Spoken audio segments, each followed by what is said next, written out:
Bonjour, et si c'était possible de tenir une conversation en français en quelques mois à peine? Aujourd'hui, on va décortiquer ensemble les 5 secrets, les vraies stratégies que les polyglottes utilisent pour y arriver. Et vous allez voir, ce n'est pas de la magie, c'est une méthode. Allez, c'est parti.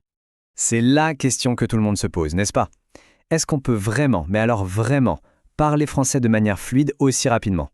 Eh bien, la réponse est un grand oui. Mais attention, il n'y a pas de baguette magique. Ça demande une stratégie claire, une approche intelligente, et c'est justement cette stratégie qu'on va voir en détail à travers 5 secrets bien gardés. Bon, on attaque tout de suite avec le premier secret, le fameux principe de Pareto. On pourrait aussi l'appeler l'art de travailler plus intelligemment. L'idée est toute simple. Au lieu d'essayer d'apprendre tout d'un coup, on va se concentrer uniquement sur ce qui donne le plus de résultats. Alors, tenez-vous bien. La langue française, c'est près de 100 000 mots. Ça fait peur, hein? Mais ce qui est fou, c'est que 80% de nos conversations de tous les jours, eh bien, elles n'utilisent que 20% de ces mots. Le secret, c'est donc de viser ces 20%-là. Et au cœur de ce vocabulaire essentiel, il y a ce que j'aime appeler les superverbes. Être, avoir, faire, aller, dire, pouvoir, vouloir. Rien qu'en maîtrisant ces 7-là, on a déjà les outils pour construire un nombre incroyable de phrases. C'est la base de tout. Mais bon, les verbes tout seuls, ça ne suffit pas. Il nous faut ce qu'on pourrait appeler la colle du langage. Ce sont tous ces petits mots de connexion. Mais donc, parce que, alors, c'est eux qui vont nous permettre de lier nos idées et de passer de phrases un peu robotiques à un discours qui sonne vraiment naturel. Et là, on voit la différence de manière éclatante. Je mange, j'ai faim, c'est correct, mais c'est un peu mécanique. Par contre, je mange parce que j'ai faim. Là, ça y est, c'est fluide, c'est de la vraie communication. C'est ça, la puissance de cette fameuse colle. Allez, on passe au deuxième secret. Celui-là, c'est l'un de mes préférés. L'immersion à la maison. L'excuse classique du « Ah, mais je n'habite pas en France », eh bien, elle ne tient plus. On peut recréer une petite France n'importe où. Alors, comment on fait concrètement? C'est très simple. Premier geste, on change la langue de son téléphone en français, tout de suite. Rien avec ça, on apprend des mots super utiles comme « réglage » ou « envoyer », sans même faire d'effort. Et puis, on se remet les séries qu'on adore, celles qu'on connaît par cœur. Mais cette fois, on met l'audio en français. Et là, attention, une astuce en or pour les sous-titres. Il faut absolument les mettre en français et non dans sa langue maternelle. Pourquoi? Parce que sinon, notre cerveau, qui est un peu paresseux, va juste lire et ignorer ce qu'il entend.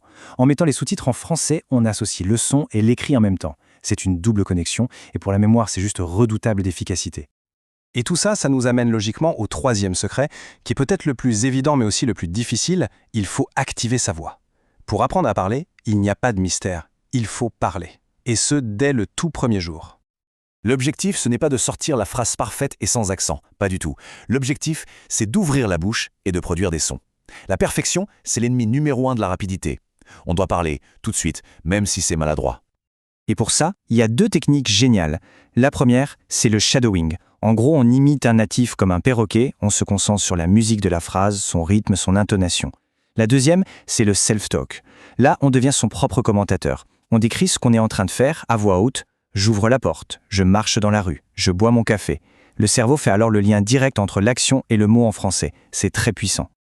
On en arrive maintenant à un secret qui est plus psychologique, mais qui est absolument fondamental. C'est le 4e secret, le pouvoir de l'imperfection.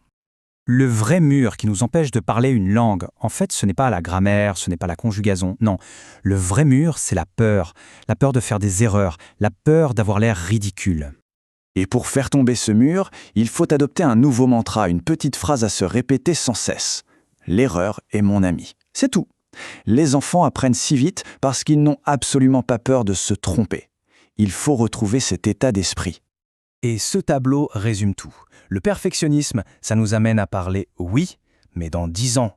Alors que si l'objectif c'est la communication, ça nous amène à parler dans 3 mois. Le but, ce n'est pas d'être parfait. Le but, c'est de créer un lien avec quelqu'un d'autre. On arrive à notre 5e et dernier secret. Et c'est peut-être le plus important de tous, la régularité. Vous connaissez l'histoire de la tortue et du lièvre? Eh bien, c'est exactement ça. Ce graphique, il parle de lui-même.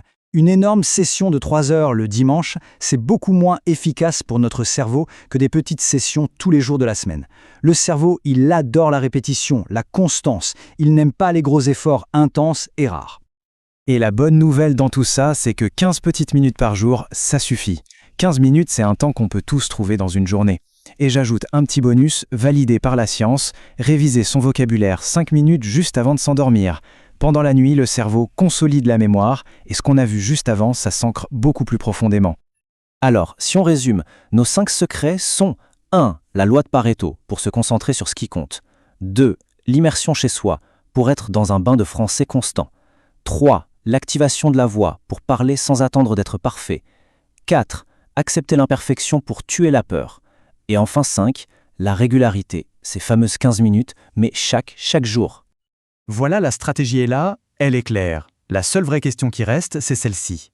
Quel est ce petit engagement de 15 minutes qui peut commencer non pas demain, mais aujourd'hui? La réponse à cette question, c'est elle qui lance tout le voyage.